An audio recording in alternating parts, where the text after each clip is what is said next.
پاک بھارت کشیدگی، بلاول بھٹو زرداری نے سفارتی محاذ سنبھال لیا۔ ذرائع کے مطابق چیئرمین پیپلز پارٹی بلاول بھٹو زرداری کی قیادت میں پارلیمانی کمیٹی نیو یارک میں موجود ہے۔ بلاول بھٹو آج سے امریکی حکام سے ملاقاتوں کا آغاز کریں گے۔ چیئرمین پیپلز پارٹی امریکی حکام، کانگریس ارکان، تھنک ٹینک اور میڈیا کو پاک بھارت کشیدگی پر پاکستانی موقف کے بارے میں بریفنگ دیں گے۔ پارلیمانی کمیٹی امریکی حکام کو پاک بھارت جنگ کے محرکات پر پاکستانی موقف اور بھارت کے ڈس انفارمیشن اور فورن انفلوئنسڈ آپریشن کے بارے میں آگاہ کرے گی۔ پارلیمانی کمیٹی نیو یارک میں اقوام متحدہ کے سیکرٹری جنرل، واشنگٹن میں ٹرمپ انتظامیہ کے اعلیٰ عہدیداروں سے ملاقاتیں کریں گے۔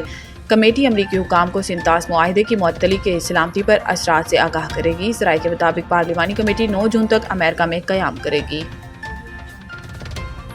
پاک فضائیہ کے ہاتھوں طیارے گرنے کا اعتراف، بھارتی صحافی مودی سرکار اور فوج پر برس پڑے۔ معروف صحافی پنک پچوری نے طنز کرتے ہوئے کہا ہے کہ سنگاپور بزنس نیوز چینل نے بھارتی طیارے گرائے جانے کی بڑی بریکنگ دے کر بھارتی میڈیا کی اہلیت پر سوالیہ نشان لگا دیا۔ انہوں نے کہا کہ ڈھیر سارے نیوز چینلز، ان پر گھنٹوں چلنے والے نیوز شوز اور اخباروں میں چھپنے والی خبریں، بھارتی میڈیا کہیں بھی جنگی طیارے گرنے کی تصدیق کرنے میں ناکام رہا۔ متعدد کتابوں کے مصنف اور راجیہ سبھا کے رکن ساگاریکا گھوش نے سوال کیا ہے کہ بھارتی چیف آف ڈیفنس اسٹاف نے یہ سچ پہلے بھارتی شہریوں کو کیوں نہیں بتایا، پارلیمنٹ اور عوامی نمائندوں سے کیوں چھپایا گیا۔ واضح رہے کہ بھارتی فوج نے پہلی بار حالیہ جنگ میں پاک فضائیہ کے ہاتھوں لڑاکا طیاروں کی تباہی کی تصدیق کی ہے۔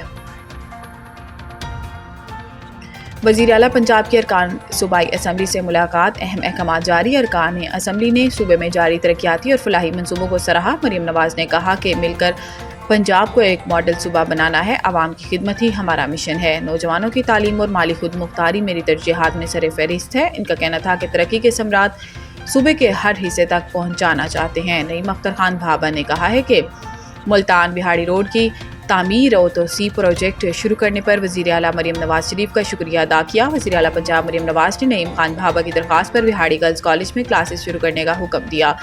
وزیر اعلیٰ مریم نواز شریف نے صوبائی وزیر تعلیم رانا سکندر حیات کو تعطیلات کے بعد بہاڑی گرلز کالج میں کلاسز شروع کرنے کی ہدایت کر دی۔ وزیر اعلیٰ مریم نواز شریف نے ایم پی اے محمد احمد لغاری کی درخواست پر کوٹ ادو میں واٹر اسکیم پروجیکٹ لانے کے احکامات جاری کر دیے۔ عید سے قبل عمران خان کی رہائی کا کوئی امکان نہیں، یہ تردید میڈیا میں اور بعض سیاسی حلقوں کی جانب سے ان کیاسرائیوں کے دوران سامنے آئی جو کہ عمران خان کی جلد رہائی کے حوالے سے قانونی پیش رفت یا ممکنہ ڈیل کے حوالے سے گردش میں تھیں۔ نیب عہدیدار کے مطابق کسی عدالت میں فی الوقت ایسا کوئی بھی مقدمہ نہیں ہے جس سے عمران خان کی رہائی کا امکان بنتا ہو۔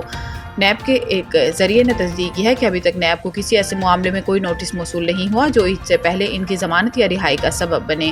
انہوں نے مزید کہا کہ قانونی ضابطوں کے تحت کسی سزا یافتہ فرد کو ریلیف دینے سے قبل پروسیکیوشن کو سنا جانا ضروری ہوتا ہے، جو اب تک نہیں ہوا۔ عمران خان کے وکیل نعیم حیدر پنجوتھا نے ہفتے کے روز راولپنڈی میں انسداد دہشت گردی عدالت ATC کے باہر صحافیوں کو بتایا کہ عمران خان کو فوری رہائی کی افواہیں بے بنیاد ہیں۔